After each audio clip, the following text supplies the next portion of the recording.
है सतसाई भगत जी। मैंने घर पर कुछ गाय पाल रखी हैं और उनका दूध बेचकर अपना गुजारा चलाता हूं। इस कार्य में कोई दोस्त तो नहीं है?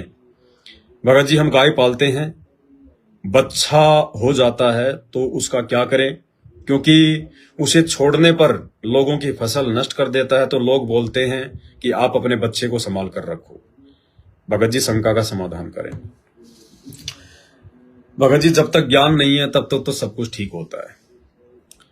जिस दिन हम अपने गुरुदेव भगवान के सत्संगों को आधार बनाकर विचार करना शुरू कर देंगे, सोचना समझना शुरू कर देंगे, उस दिन हम इन गलतियों से जो है बचना भी शुरू कर देंगे।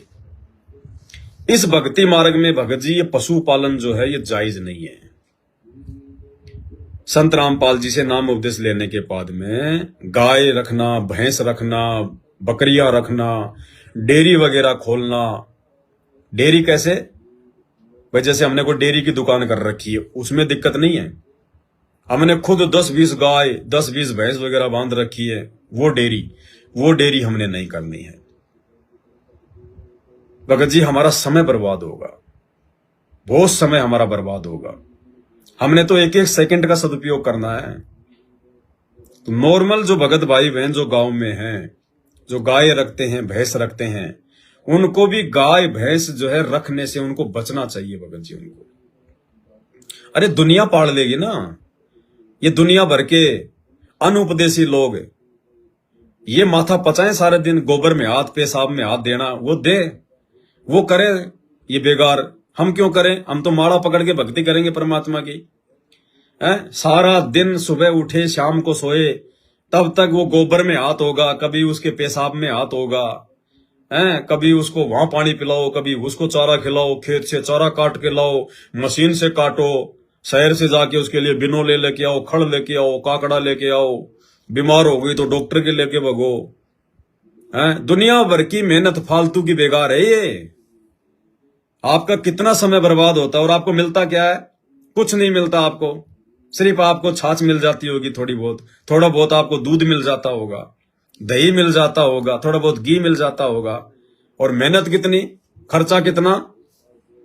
अरे भैया, अपना 2 किलो दूध अपना मोल ले आओ। और क्या देगी तुम्हारे को? 2 किलो दूध अपना मोल ले आओ। दही खाना तो उसका दही जमा दो, दही जम जाए उसको रगड़ लो, उसकी छाछ बन जाएगी। हम हमारे घर पर रोजाना 3-4 किलो दूध लेके आते हैं, ठीक है? जिनके भैंस बंधी हुई है उनसे लेके आते हैं।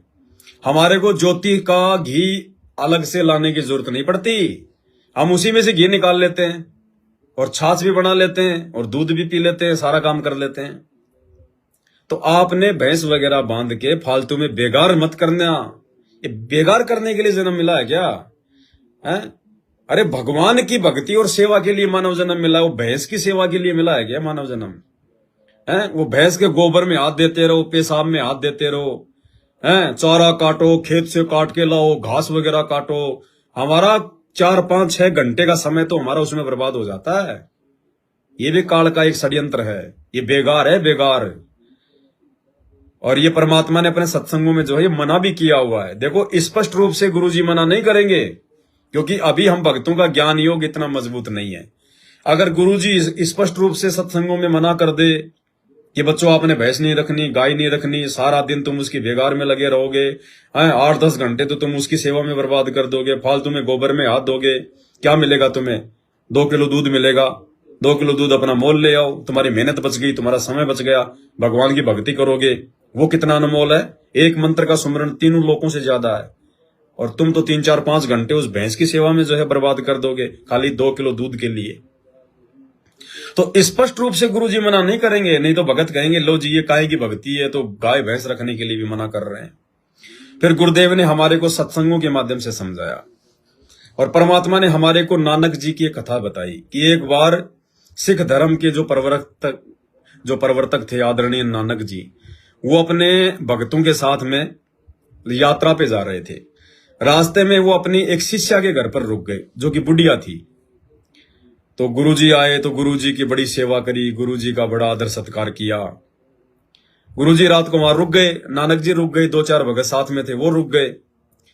अब उस बुढ़िया ने क्या है, एक वो गाय ला रखी थी, गाय पाल रखी थी।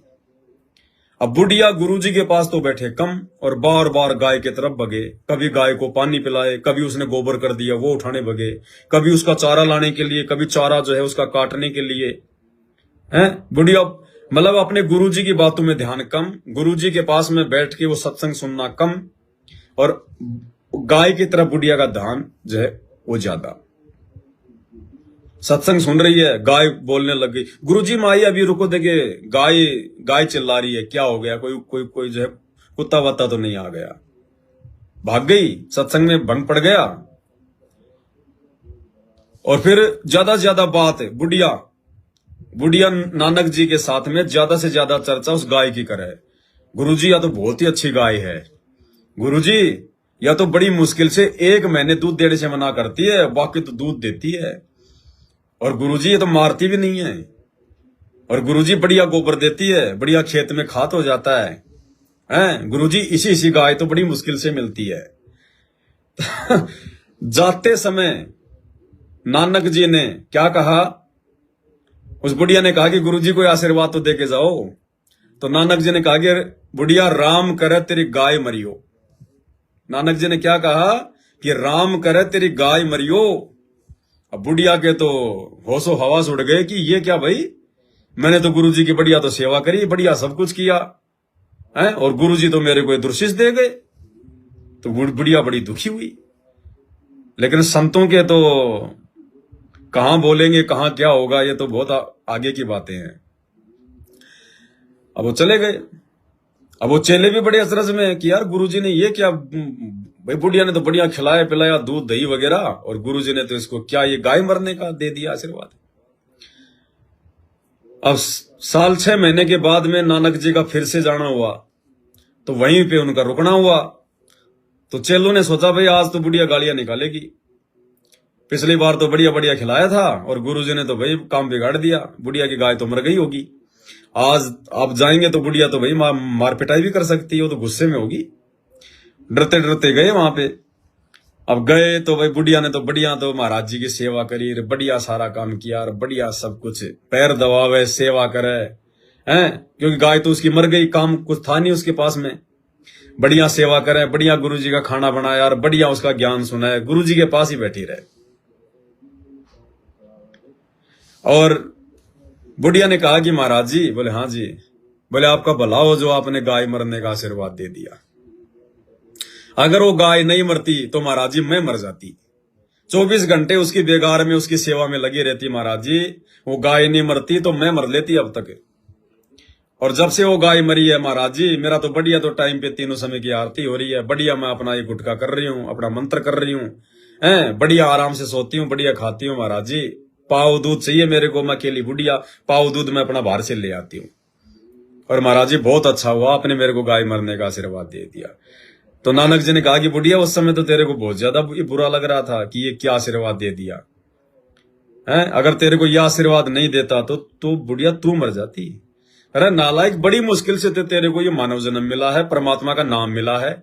अरे एक एक सेकंड एक एक क्षण हमारे को भगवान की भक्ति में लगना चाहिए, भगवान की सेवा करनी चाहिए। और तू कर रही इस गाय की सेवा, इस जानवर की सेवा, क्या देगी ये तेरे को? किलो 2 किलो दूध दे देगी, इससे ज्यादा और क्या देगी? इतनी सेवा अपने भगवान की करना की भाई, जो तेरा मोक्ष हो जाए। इतनी सेवा तो अपने भगवान की करेगी तो तेरा मोक्ष हो जाएगा।